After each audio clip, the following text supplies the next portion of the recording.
Ao livro no tubo. Hoje estaremos falando sobre maldições e seres malditos. Bem-vindo ao livro no tubo. Queria inicialmente agradecer a todos que estão visitando e comentando aqui no Vlog. O livro no tubo é dedicado a resenhas de livros feitas por mim, sou o Júlio César.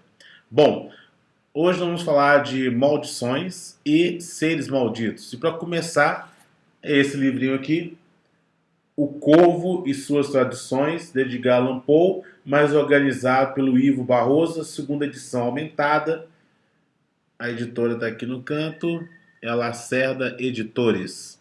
Bom, o poema O Corvo é um poema conhecido da literatura internacional, escrito em 1845 por Edgar Allan Poe, possui na sua estrutura a figura do corvo, essa árvore do mau agouro que traz sempre uma má notícia, famosa principalmente por ser, então, o arauto da desgraça, coisas desse tipo.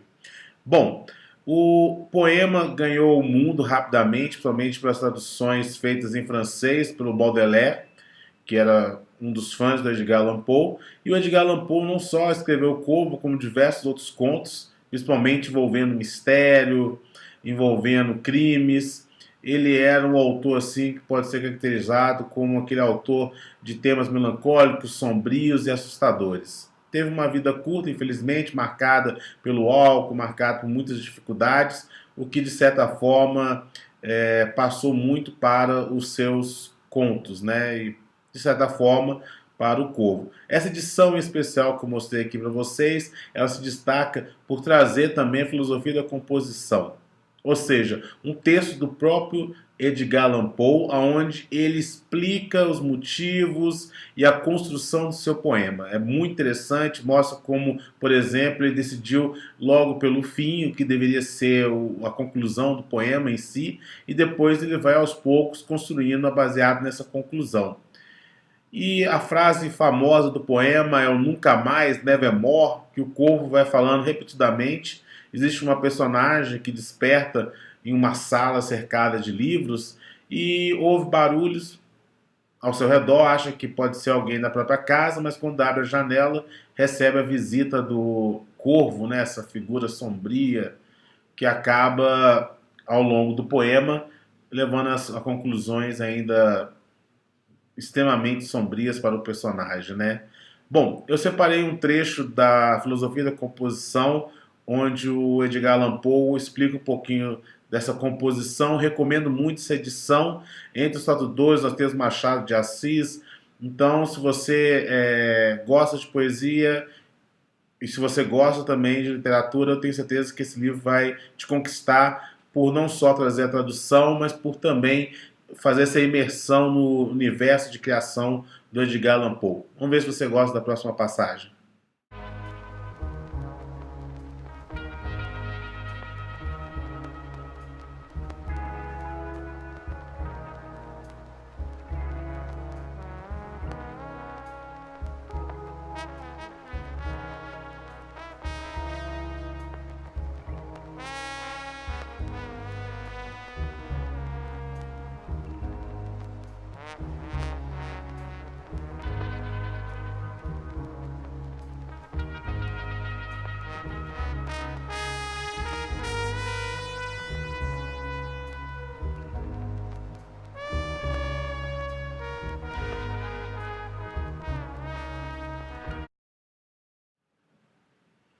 Bom, se na primeira parte desse episódio o tom sombrio e melancólico se fazia crescer e tomar forma de um corvo, nessa segunda parte o tema torna uma abordagem um pouco mais sutil, engraçada e até mesmo irônica. Eu estou falando do Belas Maldições, as belas e precisas profecias de Agnes Nutter, bruxa. Os autores estão aqui em cima, é o Neil Gaiman e o Terry Pratchett, essa da Bertrand Brasil. Bom, um dos primeiros romances do Neil Gaiman, o Belas Maldições, é, para quem conhece do universo Vertigo e das outras obras do Neil Gaiman, um livro extremamente recomendável e mantém a mesma veia criativa do seu autor. Ou seja, temas sobrenaturais, aqui no caso ele foi escrito próximo do ano 2000, então tinha aquela mística de que o mundo iria acabar, né, que o Apocalipse estava chegando, que Jesus Cristo ia voltar, os dois autores brincam com essa questão. Né? Eles criam a vinda, né, do anticristo, eles narram essa vinda, o despertar dos cavaleiros do Apocalipse e como, né, o fim do mundo é jogado então na mão de um anjo e de um demônio. Só que na realidade esse anjo e esse demônio, eles amam a vida que eles têm na Terra. Então, para eles, a Terra não tem que acabar. Então é bem engraçado isso, porque a história então, né, o destino do mundo, da humanidade, está na mão de um anjo e de um demônio, que são bem peculiares, muito bem construídos pelos dois autores. E o livro vai atualizando perspectivas, brincando muito com essas questões. O bom humor se faz presente todo instante, né, nas narrativas. Então, o Belas Maldições é um romance assim, altamente recomendado. Para você que já conhece o autor. Para você que não leu Sandman, que é uma das obras mais conhecidas, ou outras como Alkid, do Neil Gaiman, o livro também vai ser de bom tom. Né, pelo fato de trazer essa narrativa sobrenatural com um toque de humor, né, com uma capacidade de escrita muito bacana dos dois. O texto conquista, ele flui muito bem, não tem exageros nenhum, mas para quem conhece um pouco mais, para quem já leu alguma outra obra ou sabe dessas questões do ocultismo, no sentido que já leu alguma coisa ou outra, vai identificar muitos nomes, muitos termos, uma brincadeira ou outra que os autores fazem, muitos trocadilhos, né?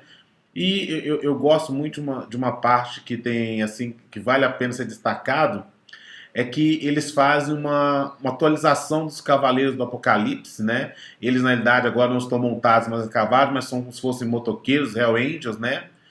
E é interessante, por exemplo, a peste, né, ela está aposentada desde 1929, quando descobriram a penicilina, mas a poluição tomou o seu lugar.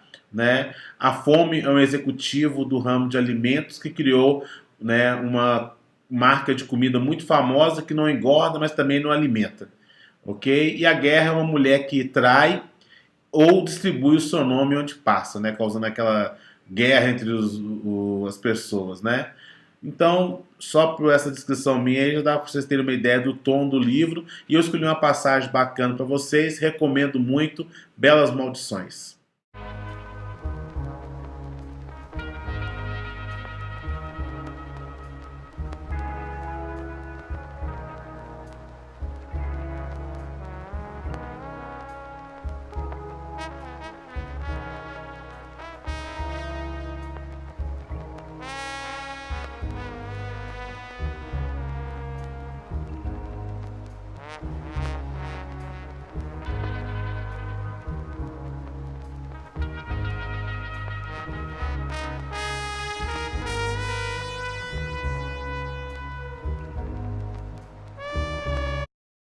Este foi o nosso programa dessa semana. Se você curtiu, por favor, compartilhe, nos ajude a divulgar um pouco mais da literatura. Para o nosso próximo programa, iremos falar de A Fundação de Isaac Asimov e da biografia de Steve Jobs.